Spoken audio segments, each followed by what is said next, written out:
নমস্কার আমার প্রিয় বন্ধুরা, ওয়েলকাম টু মৈত্রেয়ী ব্লগ।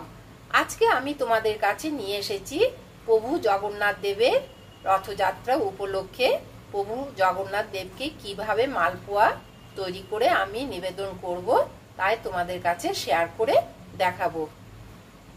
এই দেখো আমি মালপোয়া তৈরি করছি কিভাবে। তোমরা নিশ্চয় ভিডিওটা প্রথম থেকে শেষ অবধি দেখো।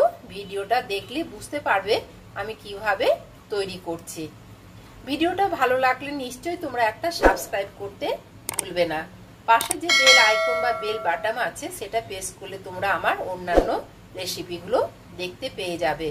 শুরু করছি আজকে জগন্নাথ দেবের রথযাত্রা উপলক্ষে মালপোয়া তৈরি। মালপোয়ার জন্য একটা বড় পাত্র নিয়ে নিয়েছি, কাচের পাত্র। এখন আমি এখানে 1 কাপ সুজি নিচ্ছি। সুজির পরিমাণটা কিন্তু 1 কাপ থাকবে। এই কাপেরে, এই যে এই একই কাপেরে মাপ দিয়ে আমি এই 1 কাপ ময়দা নিলাম, আর এই কাপেরে একই কাপেরে মাপ দিয়ে আরেক কাপ ময়দা নিলাম।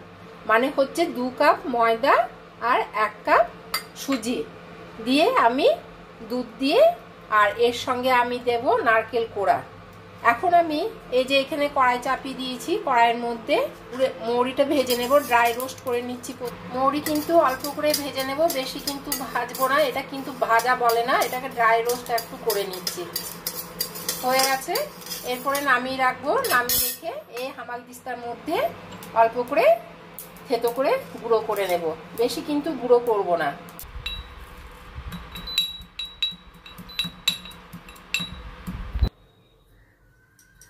দিয়ে দিচ্ছি মৌরি গুঁড়ো,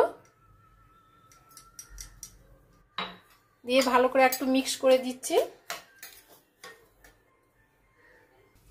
অল্প করে লবণ দিচ্ছি 1 চিমটে, দিয়ে ভালো করে এটা মিক্স করব। এর মধ্যে কিন্তু আমার নারকেল কোড়া দেওয়া বাকি আছে, নারকেল কোড়াটা দিয়ে দেব।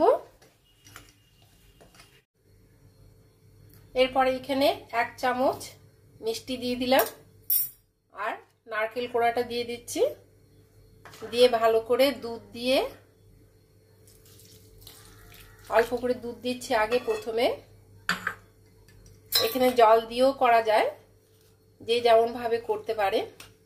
আর চিনিটা কিন্তু আমি এখানে কম দিলাম, যেহেতু এটা আমি শুকনো মালপোয়া করছি না, এটা আমি রসে চোবাবো, তাই আমি এখানে চিনি 1 চামচ দিলাম। এখানে দুধ আছে আরো, যতটা আমার প্রয়োজন হবে সেইভাবে আমি দুধটা অল্প অল্প করে করে দিয়ে দেব। এই বাদ বাকি দুধটা আবার দিতে থাকবো।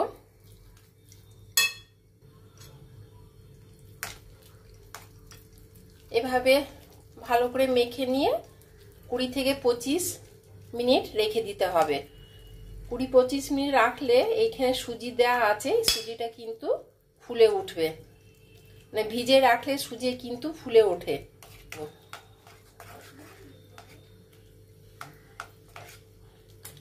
এর সঙ্গে আর অল্প করে দুধ দিয়ে দিচ্ছি। দুধটা আমার কিন্তু 2.5 কাপের মতন লাগবে। নরমাল ভাবে হয়ে যাবে। রেখে দিচ্ছি 20-25 মিনিট ঢাকা দিয়ে। এখানে 25 মিনিট হয়ে গেছে। 25 মিনিট পর ঢাকনা খুলছি।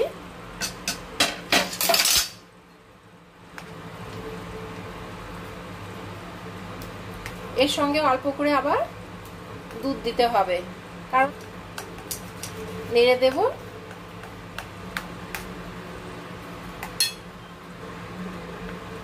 অনেকটাই জল টেনে নিয়েছে। এইভাবে বাটারটা এইভাবে তৈরি হবে, এই রকম হবে।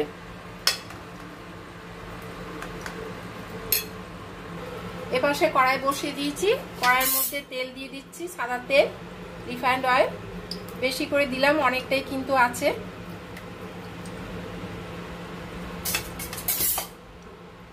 গ্যাসের মধ্যে একটা কড়াই বসিয়ে দিয়েছি, কড়াইয়ের মধ্যে আমি চিনির শিরা তৈরি করব। এই দেখো এখানে 1 কাপ, যে কাপের আমি ময়দা বা সুজিটা নিয়েছিলাম সেই কাপের মাপ ধরে আমি চিনি নেব। দিয়ে এখন আমি একটা শিরা তৈরি করে দেব। চিনি শিরাটা তৈরি করে নিচ্ছি।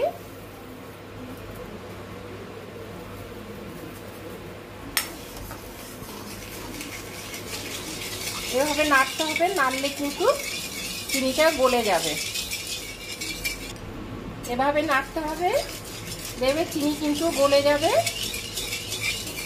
চিনিতে যখন দেখবো একটু চটচটে ভাব হয়েছে, সেই সময় বুঝবো যে চিনির শিরা আমার তৈরি হয়ে গেছে। এপাশে তেল গরম হয়ে গেছে। এক হাতা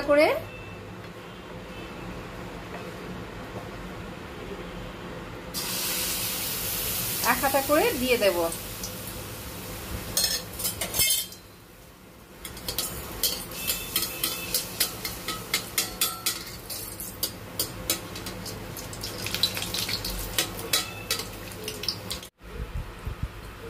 এরপরে উল্টে দিচ্ছি। এপাশে দেখো চিনি শিরা কিন্তু হয়ে গেছে, চিনি পুরো গলে গেছে।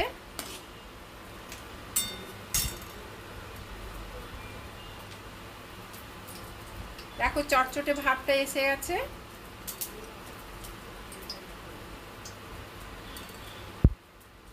এখন এটা বন্ধ করে দিচ্ছি। এই পাশে দেখো মালপোয়াগুলো বেশ ফুলে উঠছে, কি সুন্দর ফুলেছে দেখো।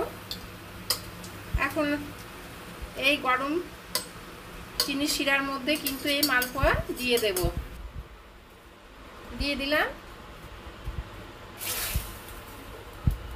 আবার এখানে আবার এক হাতা দিয়ে দিচ্ছি।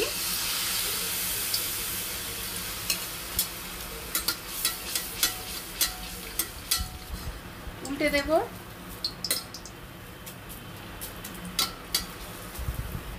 আরেক হাতা সাইড করে দিয়ে দিচ্ছি। এটা ভাজা হয়ে গেছে, এটা এরপর উঠিয়ে রাখছি।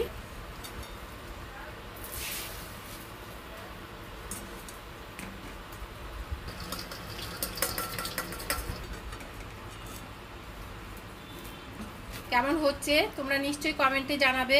ভালো লাগলে নিশ্চয়ই একটা সাবস্ক্রাইব করতে ভুলবে না। এখানে রসে কিন্তু 5-6 মিনিট মানে 10 মিনিটের মতন আমি চুবিয়ে রাখবো। আবার এক হাতা দিয়ে দিলাম। এইভাবে আমি পুরো এই যে এখানে ব্যাটারটা পুরো তৈরি করে নেব। আগে যে মালপোয়াগুলো রসে চুবিয়েছিলাম সেইগুলোকে এরপরে একটা একটা করে রস থেকে উঠিয়ে এই প্লেটের মধ্যে রেখে দিচ্ছি। বেশ রস ভেতরে ঢুকে গেছে, অনেকক্ষণ ধরে চুবানো ছিল। অলরেডি কমপ্লিট হয়ে গেছে মালপোয়া তৈরি।